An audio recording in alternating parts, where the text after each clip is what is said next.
રામનવમી પૂર્વે હિંમતનગરમાં police action મોડમાં SP doctor Parth રાસી ગોયલની આગેવાનીમાં યોજાયું મેગા ફૂડ પેટ્રોલિંગ સંવેદનશીલ વિસ્તાર ઉપર ડ્રોનથી રખાશે બાદ નજર અફવાઓથી દૂર રહેવા અને શાંતિ જાળવવા જિલ્લા પોલીસ વડાની નગરજનોને અપીલ સાબરકાંઠા જિલ્લાના મુખ્ય મથક હિંમતનગરમાં રામનવમીના પવિત્ર તહેવારને લઈ પોલીસ તંત્ર સજ્જ બન્યું છે।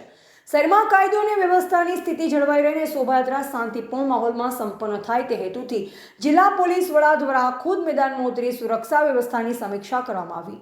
હિંમતનગરમાં આગામી રામનવમીની શોભાયાત્રાને લઈ પોલીસ દ્વારા કડક બંદોબસ્તનું આયોજન કરવામાં આવ્યું છે। એસપી ડોક્ટર પાર્થ રાસી ગોયલની સીધી દેખરેખ હેઠળ આજે શહેરના વિવિધ માર્ગો પર ફૂડ પેટ્રોલિંગ યોજાયું।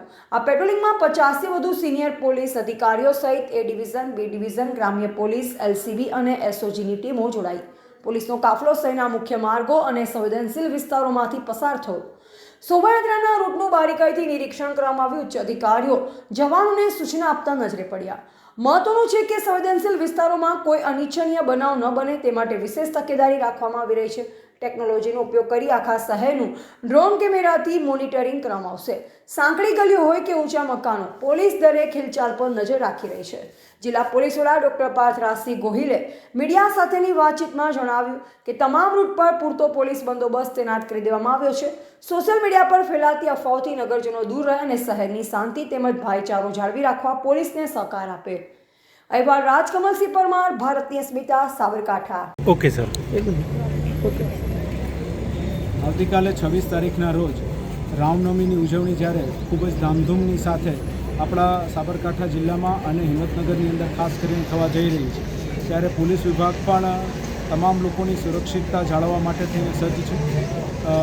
ટોટલ આશરે 2200 લોકોનો પોલીસ ફોર્સ જે છે એ અલગ અલગ પોઈન્ટ ઉપર બંદોબસ્ત માટે ડિપ્લોય કરવામાં આવેલો છે, જેમાં આશરે 50 જેટલા સિનિયર અધિકારી લેવલ હશે જેનું સુપરવિઝન હશે।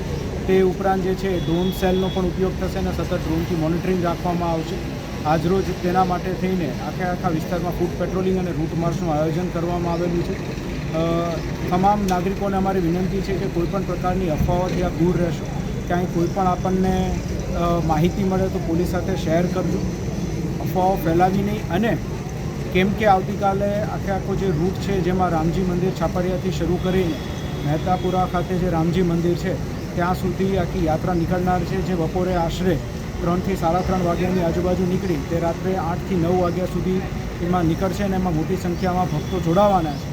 તો જે આખા યાત્રાનો રૂટ છે એ રૂટ ઉપર આપ આપના વાહનો લઈને ન આવતા અલગ રૂટનો યુઝ કરો, તેના માટેનું ડાયવર્ઝન કરવા માટે થઈને પણ પોલીસ વિભાગ દ્વારા ટ્રાફિક નિયમનની વ્યવસ્થા કરવામાં આવેલી છે। આપ સૌ લોકોના સાથ સહકારથી આપણે ખૂબ સારી રીતે રામનવમીની ઉજવણી કરી શકીએ। જય હિન્દ।